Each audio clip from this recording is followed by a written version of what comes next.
Que depuis un mois, il n'y a plus de machine de radiothérapie au Sénégal. Et contrairement à ce que les gens disent, cette machine n'est pas en panne, elle est morte. On ne peut plus la réparer. Et même si on pouvait la réparer, à la limite, elle était devenue obsolète et la technologie était tellement dépassée qu'elle en était devenue dangereuse pour les malades. Et donc, du coup, ça fait un mois que les malades qui sont éligibles à la radiothérapie ont arrêté leur traitement au Sénégal. Quand on a su, on a lancé une pétition en se disant qu'il faut qu'on alerte quand même l'opinion publique sur ce problème de santé publique. C'est une urgence sanitaire pour moi. Et on a lancé une pétition en ligne. Ça a fait réagir le gouvernement qui dit que des machines ont été commandées, qui seront livrées prochainement.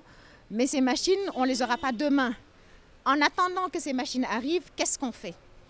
Est-ce que nous, on s'est dit, est-ce qu'on reste juste dans la dénonciation ou juste dans l'alerte, alerter les gens? Non, on s'est dit non, on ne dénonce pas seulement, on n'alerte pas seulement.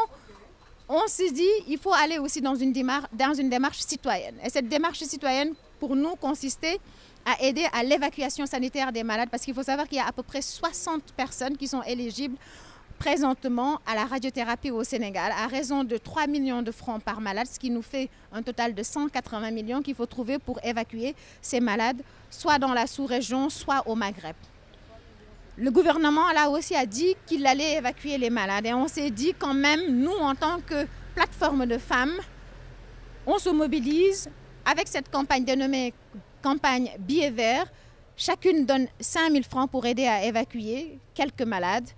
Et ce sera notre participation citoyenne, car on n'est pas seulement dans une démarche de contestation ou on n'est pas dans une démarche d'alerte, on est aussi dans une démarche citoyenne et nous sommes une plateforme apolitique, donc on le fait juste pour aider nos concitoyens.